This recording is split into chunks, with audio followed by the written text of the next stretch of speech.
అతి స్నేహం, అతి ప్రేమ, అతి చనువు మనశ్శాంతికి హానికరం.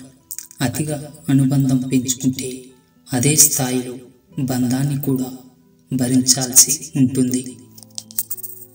జీవితంలో బంధాలు చాలా వరకు నటనే కనిపిస్తుంది. ఎవరి అవసరాలు వారివి, ఎవరి స్వార్థాలు వారివి. అవి తీర్చడానికి ఒక మనిషి ఉండాలి, అంతేకాని ఆ మనిషికి విలువ ఇవ్వరు. నటించే మనుషుల మధ్య ఆట బొమ్మగా ఉండే కంటే ఒంటరిగా మిగలడం ఎంతో ఉత్తమం. వెతుక్కుంటూ వెళ్ళకు, అవమానపడతావు. ఎదురు చూస్తూ ఉండకు, మోసపోతావు. ఆపద వచ్చినప్పుడు ఆదుకునేవారు ఉండరు, కానీ అవసరానికి వాడుకునేవారు చాలామంది ఉంటారు. మనిషి కాదు మారాల్సింది, మనసు మారాలి. ఆలోచించే విధానం మారాలి.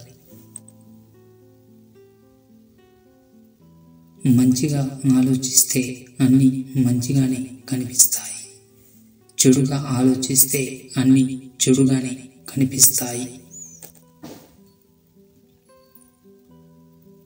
ఓసారి వద్దనుకొని వదిలేసిన వారు మళ్ళీ పిలిచారు అని పరిగెత్తకు.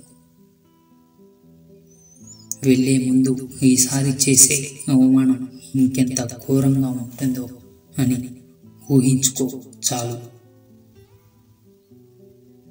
నీ చుట్టూ ఉన్న మనుషులు చాలా వరకు నీతో ఏదో ఒక అవసరం ఉన్నంత వరకే నీకు విలువని ఇస్తారు.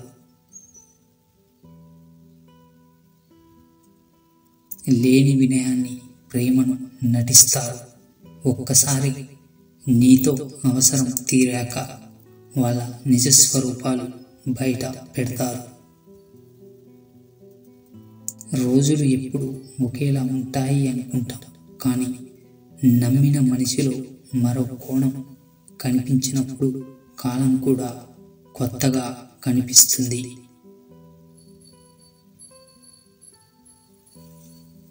నీతో అవసరం ఉన్నప్పుడు ఒకలా, అవసరం తీరిపోయాక ఇంకోలా మాట్లాడే వాళ్ళతో జాగ్రత్త.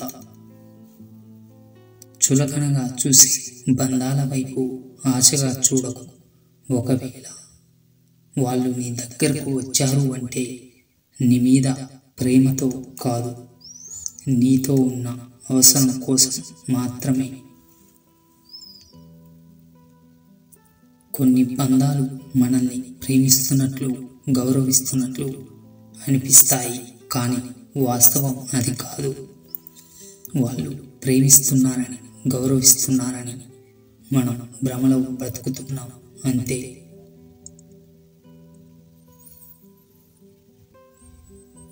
రంగులు మార్చే మనుషులతో ఉంటూ మన ప్రశాంతతను కోల్పోవడం కన్నా ఒంటరిగా ఉంటూ మన ప్రశాంతతను కాపాడుకోవడం మేలు.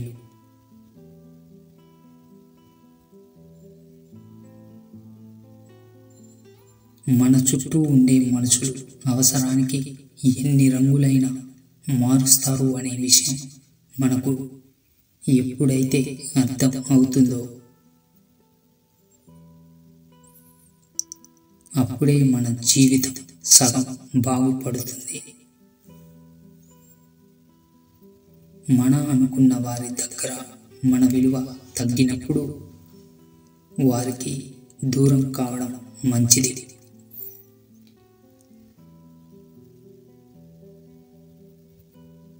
ఎందుకంటే ఏ బంధమైనా మన అని మనం అనుకుంటే సరిపోదు. ఎదుటివారు కూడా మన అనుకున్నప్పుడే ఆ బంధం బలంగా ఉంటుంది.